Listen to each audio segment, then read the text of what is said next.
Cinema ఇండస్ట్రీని ఐబొమ్మ రవి నిజంగానే షేక్ చేస్తున్నాడా అంటే ఇప్పుడు జరిగేటువంటి కొన్ని పరిణామాలు సోషల్ మీడియాలో ఆయనకు వచ్చే ఆదరాభిమానాలు అన్ని చూస్తూ ఉంటే ఇది నిజమే కాబోలనిపిస్తోంది.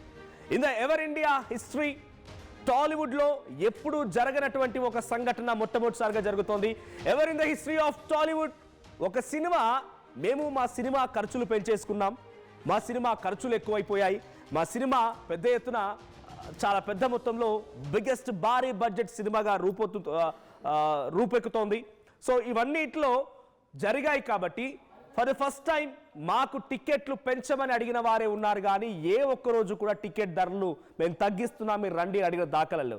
ఫర్ ద ఫస్ట్ టైం ఇక్కడ మీకు కనిపిస్తున్నటువంటి పోస్టర్లో కనిపించినటువంటి ఈ సినిమా రాజు వెడ్స్ రాంబాయి నవంబర్ 21 రేపు రిలీజ్ అవబోతున్నటువంటి ఈ సినిమా ఆ యూనిట్ మొత్తం కూడా డిసిషన్ తీసుకుంది.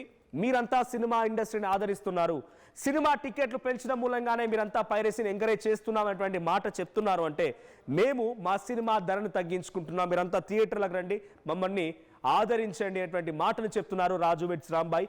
Ever in the history of Tollywood industry ఎక్కడ ఎప్పుడు కూడా ఇటువంటి సంఘటన జరగలేదు. ఫర్ ద ఫస్ట్ టైం ఒక సినిమా మా టికెట్ ధరని మీరు చూడాలి, మీరంతా రావాలి, మేము మీ పట్ల ఉన్నాం, మీ వైపుగానే ఉన్నామని చెప్పి మేము టికెట్ ధరలు తగ్గించుకుంటున్నామని చెప్పి తగ్గించుకున్నారు.